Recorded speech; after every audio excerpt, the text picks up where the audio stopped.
কেন হলো যুদ্ধটা? শ্রীকৃষ্ণ চাইলে তো যুদ্ধটা আটকাতে পারতেন। পারতেন, কিন্তু আটকালে ভগবান শ্রীকৃষ্ণ যদি যুদ্ধ আটকাতেন তাহলে কিন্তু ধর্ম স্থাপন হতো না।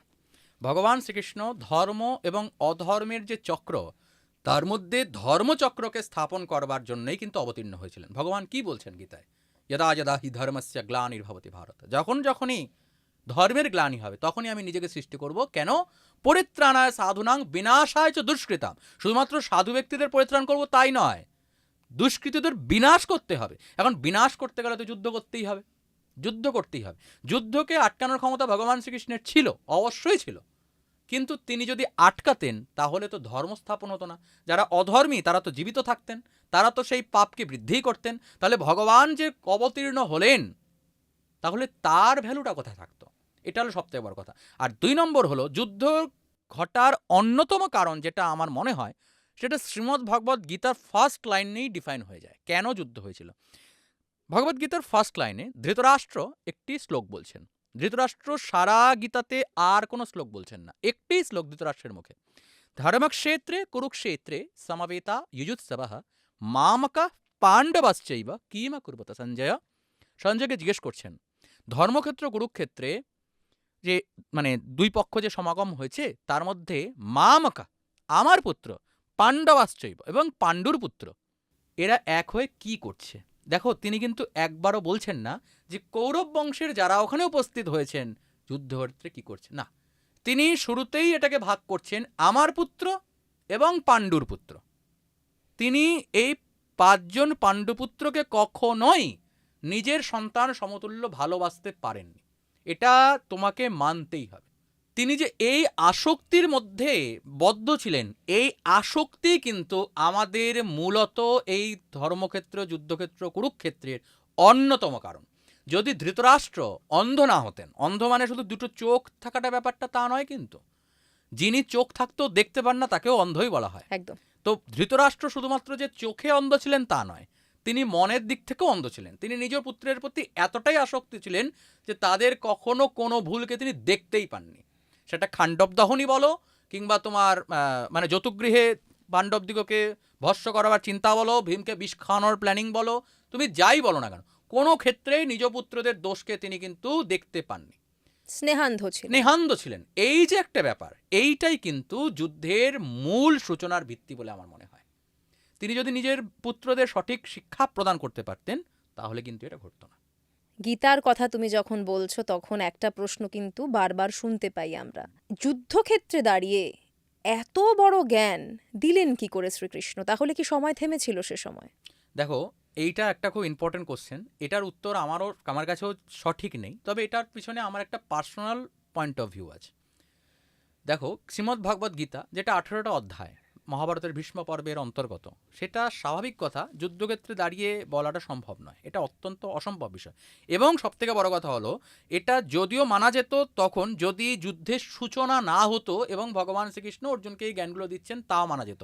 কিন্তু প্রবলেম হলো, আমরা জানতে পারছি শ্রীমদ্ ভগবত গীতার ফার্স্ট অধ্যায় যে শঙ্খনাদের মাধ্যমে যুদ্ধের সূচনা হয়ে গেছে, তারপরে দাঁড়িয়ে এতগুলো শ্লোককে ভগবান শ্রীকৃষ্ণ ব্যাখ্যা করছেন অর্জুনকে।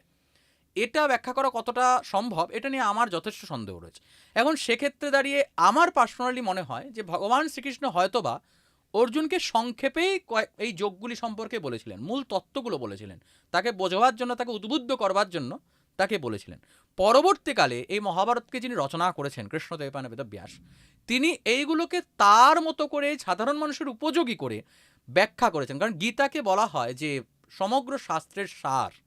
তুমি যদি গীতাকে বুঝতে পারো তাহলে অ্যাভারেজলি তোমার বৈদিক শাস্ত্র, মানে উপনিষদ, বেদান্ত, সমগ্র বিষয় সম্পর্কে একটা বেসিক কনসেপ্ট, আইডিয়া তোমার মধ্যে চলে আসে।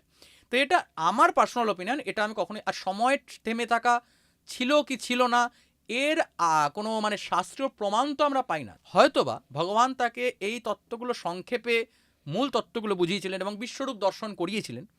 কিন্তু কারণ বিশ্বরূপের যে সময়টা, সেটা ক্ষেত্রে আমরা মানতে পারি যে যখন বিশ্বরূপ দেখাচ্ছেন তিনি কাল সদৃশ, সেখানে কোনো কিছুই ফ্যাক্টর করে না, সেই সময়কালটা হয়তো বা সময় থেমেছিল বা অর্জুন দর্শন করেছেন, সেটা আলাদা ব্যাপার। কিন্তু সমগ্র ক্ষেত্রে তো তিনি বিশ্বরূপকে স্থাপন করছেন না। দুবার তিনি বিশ্বরূপ দুবার দর্শন বিশ্বরূপ করেন। দর্শন দেখি। দুবার ক্ষেত্রে প্রথমবার তিনি দেখিয়েছেন যখন তিনি পঞ্চ পাণ্ডবের দূত হয়ে এসেছিলেন মহারাজ ধৃতরাষ্ট্রের কাছে, এবং ধৃতরাষ্ট্রের কাছে এসে বলেছিলেন যে মাত্র 5টি গ্রাম আমাদেরকে দেওয়া হোক, 5 ভাইয়ের জন্য 5টি গ্রাম, অধিক চাই না, 5টি গ্রাম দিলে আমরা ওতেই সন্তুষ্ট, তাই নিয়ে আমরা ভালো থাকবো। কিন্তু ওখানে দুর্যোধন বলেছিলেন বিনা যুদ্ধে নাহি দেব সূচাগ্রমে, তিনি সূচের আগায় ডগায় মাটি ওঠে এইটুকু মাটিও দেব না। তখন এই দুর্যোধন যখন ভগবান শ্রীকৃষ্ণকে বদ্ধ করবার প্ল্যানিং করছিলেন, শিকল দিয়ে বাঁধার, বা দূতকে, এটা অত্যন্ত গর্হিত পাপ, দূতকে কোনোভাবে আটক করা বা অপমান করা যায় না, কারণ তিনি নিজের কথা বলছেন না, তিনি শুধুমাত্র তার যিনি বার্তা নিয়ে এসছেন। তাই তাকে যখন বদ্ধ করবার প্ল্যানিং করলেন, তখন ভগবান শ্রীকৃষ্ণ দেখিয়েছিলেন যে দেখো আমি আসলে কে, যে দেখো। তখন ধৃতরাষ্ট্র সে সহ্য করতে পারেননি, তিনি বলছেন আমার দরকার নেই, আমার চোখের দিব্য দৃষ্টি তুমি নিয়ে নাও, এই সহ্য করা আমার পক্ষে অসম্ভব ব্যাপার, অসম্ভব, এ আমার পক্ষে সম্ভব না। দেখো এই বিশ্বরূপ দর্শন করবার পরেও, ভগবানকে দর্শন করবার পরেও, এই যে প্রাসঙ্গিকতার ক্ষেত্রে একটা অত্যন্ত ইম্পর্টেন্ট লাইন আমার কাছে এই মুহূর্তে মনে হচ্ছে, যে ধৃতরাষ্ট্র তো ভগবানের বিশ্বরূপ দেখেছিলেন, তিনি জানতেন যে ভগবান শ্রীকৃষ্ণ স্বয়ং পরম ব্রহ্ম ঈশ্বর, তাহলে তিনি যে পক্ষে আছেন তার তো যুদ্ধে হারা সম্ভবই নয়, অসম্ভব ব্যাপার, জেনে ফেললেন তখন। তিনি তো জানেন। তারপরে দাঁড়িয়েও তিনি বলছেন মামকা পাণ্ডবাশ্চৈব কিম কুর্বত সঞ্জয়, তিনি বলছেন আমার পুত্র এবং পাণ্ডুপুত্র, তিনি তখনও পর্যন্ত স্বয়ং ভগবানকে দর্শন করেও তার মধ্যে থেকে আসক্তি যায় না। তাহলে আমরা আজকের দিনে দাঁড়িয়ে এটাও ভাবো, যে আমরা বলি না যে ভগবানকে আমরা কি দেখেছি, দেখো আমরা ভগবানকে নিত্য দেখছি। আমি তোমার পডকাস্টেও বোধহয় আগে বলেছিলাম যে শিবের সম্পর্কে যখন বলেছিলাম সেখানেও বলেছিলাম যে স্বয়ং সূর্য নারায়ণকে আমরা নিত্য দেখছি, তিনি স্বয়ং দেবতা। কিন্তু আমি তাকে দেখলে, কেউ তাকে দেখলে সূর্যনারায়ণ রূপে নিত্য প্রণাম করে এবং বলে আমি নিত্য ভগবানকে দেখছি, এর মধ্যে কোনো বড় ব্যাপার নয়। আর কেউ তাকে বারবার দেখেও বলে ভগবানকে কি দেখা যায় নাকি। দেখো ভগবানকে দেখার পরেও কিন্তু সেই দিনও ধৃতরাষ্ট্রের চোখ খোলেনি, আজকের দিনেও কিন্তু মানুষের চোখ খোলে না।